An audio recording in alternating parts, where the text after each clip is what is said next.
അതായത് യുവരാജ്, ഈ വെറുതെ കുറേ ഭൂമി കിടന്നിട്ടെന്തിന്, സാധാരണ മുസ്ലിങ്ങൾക്ക് എന്ത് ഗുണം എന്ന ചോദ്യമാണ് അദ്ദേഹം മുന്നോട്ട് വയ്ക്കുന്നത്. വളരെ പ്രസക്തമാണ്, വളരെ പ്രസക്തമായിട്ടുള്ളൊരു ചോദ്യമാണ്. ഇതിനകത്ത് നമ്മൾ മനസ്സിലാക്കേണ്ടുന്നൊരു കാര്യം, ഇത് ഓൾറെഡി പലതവണ ഡിസ്കസ് ചെയ്യപ്പെട്ടിട്ടുള്ള വിഷയമായിരിക്കും. ഇന്ത്യ പോലൊരു രാജ്യത്ത് ഡിഫൻസും റെയിൽവേയും കഴിഞ്ഞാൽ ഏറ്റവും അധികം ഭൂമി കൈവശം ഇരിക്കുന്നത് വഖഫ് ബോർഡിൻ്റെ കയ്യിലാണ്. ഏതാണ്ട് 9.4 ലക്ഷം ഏക്കർ ഭൂമിയാണ് അവരുടെ കൈക്കകത്ത് ഇരിക്കുന്നത് വഖഫ് ബോർഡിന്. ഈ സച്ചാർ കമ്മിറ്റി റിപ്പോർട്ട് ഉൾപ്പെടെയുള്ള റിപ്പോർട്ടുകളിൽ ഇന്ത്യൻ മുസ്ലിമിൻ്റെ അവസ്ഥ എന്ന് പറഞ്ഞാൽ പരിതാപകരമാണെന്നും വളരെ ദാരിദ്ര്യം പിടിച്ച അവസ്ഥയിലാണെന്നും സാക്ഷരത അവർക്ക് ലഭിക്കുന്നില്ല എന്നൊക്കെ പറഞ്ഞിട്ടുള്ള ഒരുപാട് തരത്തിലുള്ള അവരുടെ പിന്നോക്കാവസ്ഥയെക്കുറിച്ചിട്ടുള്ള റിപ്പോർട്ടുകൾ നമ്മൾ കണ്ടിട്ടുണ്ട്. ആ റിപ്പോർട്ടുകൾ കൈവശം വെച്ച് നമ്മൾ മനസ്സിലാക്കുമ്പോൾ തന്നെ നമ്മൾ മനസ്സിലാക്കേണ്ടത് ഇന്ത്യയിലെ ഏറ്റവും വലിയ 3ാമത്തെ ലാൻഡ് അസറ്റ് ഓണേഴ്സ് എന്ന് പറയുന്നത്, ലാൻഡ് അസറ്റ് കൈവശം വെച്ചിരിക്കുന്നതെന്ന് പറയുന്നത് മുസ്ലിം കമ്മ്യൂണിറ്റി തന്നെയാണ്. പക്ഷേ ആ വെച്ചിരിക്കുന്നത് കൊണ്ട് അവർക്ക് എന്ത് പ്രയോജനം ഉണ്ടാകുന്നു എന്നുള്ളത് അതിപ്രസക്തമായിട്ടുള്ള ഒരു ചോദ്യം തന്നെയാണ്. ഒന്ന് അത്. രണ്ടാമത്തെ ഒരു പ്രധാനപ്പെട്ട കാര്യം എന്ന് പറഞ്ഞു കഴിഞ്ഞാൽ, ഞാനിപ്പോൾ സാധാരണക്കാരായിട്ടുള്ള മുസ്ലിം, ഇപ്പം അദ്ദേഹം ചോദിച്ചത്, ശ്രീ ആരിഫ് അദ്ദേഹം ചോദിച്ചതുപോലെ സാധാരണക്കാരനായ മുസ്ലിമിനെ സംബന്ധിച്ചിടത്തോളം ചിലപ്പോൾ ഈ പറയുന്ന വലിയ വിഷയങ്ങളെക്കുറിച്ചൊന്നും അവർ ചിന്തിക്കുന്നുണ്ടാവില്ല. അവരവരുടെ അന്നന്നത്തെ ജീവിതം നോക്കി മാത്രമായിരിക്കും പോകുന്നത്. പക്ഷേ ഈ പറയുന്ന പല ഓർഗനൈസ്ഡ് ബോഡികളുടെയും ഒരു വളരെ ഗൂഢമായ ചില ഉദ്ദേശങ്ങളുണ്ട്. ആ ഉദ്ദേശം എന്ന് പറയുന്നത് അവർ 5, 10, 20 വർഷങ്ങളും കണ്ടിട്ടല്ല, അവർ 50, 100 വർഷങ്ങൾ മുൻകൂട്ടി കണ്ടിട്ടായിരിക്കും മുമ്പോട്ട് പോകുന്നത്. ഇപ്പോൾ ഉദാഹരണം പറഞ്ഞാൽ നിർമ്മല കോളേജിലെ വിഷയം നമ്മൾ ഒരുപാട് ചർച്ച ചെയ്തതാണ്. ആ നിർമ്മല കോളേജിൽ ആ പള്ളിയിലെ ഫാദർ വിദ്യാർത്ഥികളോട് സംസാരിക്കുന്ന സമയത്ത് ചോദിക്കുന്നത്, എത്രയോ പതിറ്റാണ്ടുകളായിട്ട് ഈ കോളേജ് ഇവിടെ പ്രവർത്തിക്കുകയാണ്, അന്ന് മുതൽ ഇന്ന് വരെ ഇങ്ങനെ തന്നെയല്ലേ ഈ കോളേജ് പ്രവർത്തിച്ചു വരുന്നത്, ഇത് തന്നെയല്ലേ നിയമം എന്ന് ചോദിച്ചപ്പോൾ അതിലൊരു വിദ്യാർത്ഥി തിരിച്ച് മറുപടി പറഞ്ഞത്, അന്ന് ഞങ്ങൾ ന്യൂനപക്ഷമായിരുന്നു, ഇന്ന് ഞങ്ങൾ ഭൂരിപക്ഷമാണ് എന്നാണ്. അതായത് ഞങ്ങൾ ന്യൂനപക്ഷം ആവുമ്പോഴും ഞങ്ങൾ ഭൂരിപക്ഷം ആവുമ്പോഴും രണ്ട് തരത്തിലാണ് പെരുമാറുന്നതെന്ന് വളർന്നു വരുന്ന വളരെ ചെറുപ്പക്കാരനായിട്ടുള്ള ടീനേജ് ഒരു പക്ഷേ കടന്നിട്ടുണ്ടാവില്ലാത്ത ഒരു വിദ്യാർത്ഥി റെസ്പെക്റ്റഡ് ആയിട്ടുള്ള ഒരു മനുഷ്യനോട് പറയുന്നൊരു സാഹചര്യമുണ്ട്.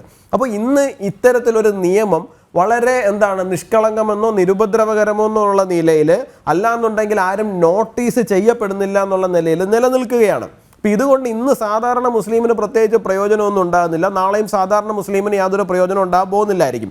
പക്ഷേ ഒരു പർട്ടിക്കുലർ പീരീഡ് കഴിയുന്ന സമയത്ത് ഈ പറയുന്ന നിയമങ്ങളെല്ലാം ഒരു ദിവസം ദുരുപയോഗം ചെയ്യപ്പെടാനുള്ള സാധ്യത വളരെ കൂടുതലാണ്.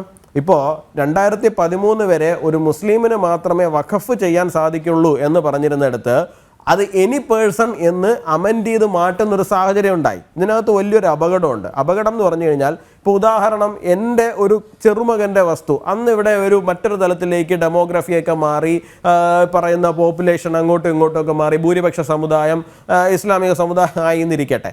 അപ്പോൾ ഒരു ഭൂമി വന്ന് പെട്ടെന്ന് അങ്ങ് ക്ലെയിം ചെയ്യണം, ഇത് ഇങ്ങനെയാണ്, ഇത് ഞങ്ങൾക്ക് അവകാശപ്പെട്ട ഭൂമിയാണ്, ഇത് നിങ്ങളുടെ മുത്തച്ഛൻ വഖഫ് ചെയ്തിട്ട് പോയതാണ്. അപ്പോൾ വഖഫ് ചെയ്തതിന് രേഖ എവിടെ?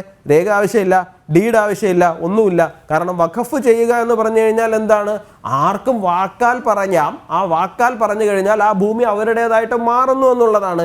ഇത് ഇന്നത്തെ ഒരു പ്രശ്നമായിട്ട് മാത്രം നമ്മൾ കാണേണ്ടതല്ല. 2, 3 തലമുറകൾക്ക് അപ്പുറത്തേക്ക് ഇത് എത്ര വലിയ രൂക്ഷമായ പ്രശ്നമുണ്ടാക്കുമെന്നുള്ള കാര്യം നമ്മൾ ഐഡൻറ്റിഫൈ ചെയ്ത് പോകേണ്ടുന്നൊരു വിഷയമാണ്.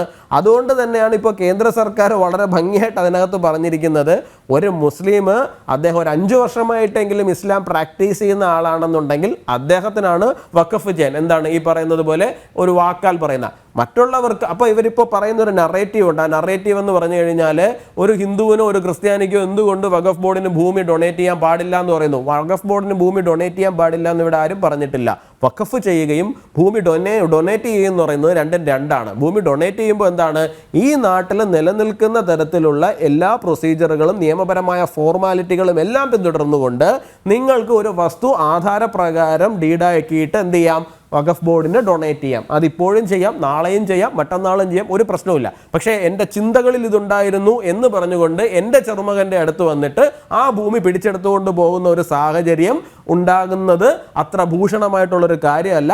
ഇത് മനസ്സിലാക്കേണ്ടത് ഇസ്ലാമിക സമൂഹം തന്നെയാണ്. കാരണം ഇത് മറ്റുള്ളവർക്ക് ഒരു അൺകംഫർട്ടബിലിറ്റി ക്രിയേറ്റ് ചെയ്യുന്നുണ്ട്. ഇത്തരത്തിലുള്ള നിയമങ്ങൾ നമ്മുടെ നാട്ടിൽ നിലനിൽക്കുന്നത്. ഇനി ഇങ്ങനൊരു നിയമം നിലനിൽക്കുമ്പോൾ തന്നെയും നമുക്കിപ്പോൾ ഒരു ക്ഷേത്രം അല്ലെങ്കിൽ ഒരു ക്ഷേത്രവും മറ്റൊരു വ്യക്തിയും തമ്മിൽ തമ്മിലുള്ളൊരു പ്രശ്നമാണെന്ന് ഇരിക്കട്ടെ, മറ്റൊരു വ്യക്തിയുടെ ഭൂമി ഒരു ക്ഷേത്രത്തിൻ്റെതാണെന്ന് പറയുന്നു എന്നിരിക്കട്ടെ, ഈ ക്ഷേത്രവും ഈ വ്യക്തിയും രണ്ടുപേരും പോകേണ്ടത് കോടതിയിലേക്കാണ്. തങ്ങളുടെ കയ്യിലുള്ള രേഖകൾ അവിടെ സമർപ്പിക്കണം. അവിടെ സമർപ്പിച്ചിട്ട് അവിടെ ഒരു ക്രോസ് നടക്കും. അതിൻ്റെ അടിസ്ഥാനത്തിലാണ് ആ ഭൂമി ആരുടേതാണ് എന്ന് നമുക്ക് തെളിയിക്കാൻ പറ്റുന്നത്. ഇവിടെ വഖഫിനെ സംബന്ധിച്ചിടത്തോളം വഖഫ് ഒരു ഭൂമിയിൽ ക്ലെയിം വെച്ച് കഴിഞ്ഞാൽ നമുക്ക് കോടതിയിലല്ല പോകേണ്ടത്, ഈ വഖഫിൻ്റെ മുമ്പിലേക്കാണ് വരേണ്ടി വരുന്നത്. ഈ വഖഫിന് ഇത് ക്ലെയിം ചെയ്യുമ്പോൾ പ്രത്യേകിച്ച് രേഖകളും ഒന്ന് കാണിക്കേണ്ടെന്ന് ആവശ്യം വരുന്നില്ല. ഇപ്പം അദ്ദേഹം ഇവിടെ നിന്ന് 58 റവന്യൂ രേഖ അത് ഇതെന്നൊക്കെ പറയുന്നുണ്ട്. ഈ റവന്യൂ രേഖയുടെ ഒന്നും ആവശ്യമില്ലെന്നേ വഖഫിന് അത് ക്ലെയിം ചെയ്യാൻ വേണ്ടിയിട്ട്. ഈ റവന്യൂ രേഖയുടെ ഒന്നും ആവശ്യമില്ല. ഏതെങ്കിലും ഒരു ഭൂമി നോക്കിയിട്ട് ഇത് ഇന്നയാളെ ഞങ്ങൾക്ക് വഖഫ് ചെയ്തിരുന്നു എന്ന് പറഞ്ഞാൽ തീർന്നേ. അതാണ് അവസ്ഥ. അപ്പോൾ അത് അവസ്ഥ മാത്രമല്ല, ഈ പറയുന്ന വ്യക്തി അഫക്റ്റഡ് പാർട്ടി എന്താണ് നേരെ വരേണ്ടത് വഖഫ് ട്രൈബ്യൂണലിന്റെ മുമ്പിലാണ്. ഇവരുടെ മുമ്പിൽ വന്നിരുന്നിട്ട് നമ്മളെന്തിനാണ് നമ്മുടെ വസ്തു നമ്മുടേതാണെന്ന് നമ്മുടെ ചെലവിൽ പ്രൂവ് ചെയ്യേണ്ടെന്ന് ആവശ്യകത ഉണ്ടാകുന്നത്. അവർക്ക് ഇനി ആ ഒരു ഭൂമിയിൽ ക്ലെയിം ഉണ്ടെന്നുണ്ടെങ്കിൽ അവരോട് കോടതിയിൽ പോകാൻ പറയുന്നത്. നാട്ടിലൊരു പ്രൊസീജിയർ ഇല്ല, ആ പ്രൊസീജിയർ ഫോളോ ചെയ്യുക, അതല്ലേ കറക്റ്റ്.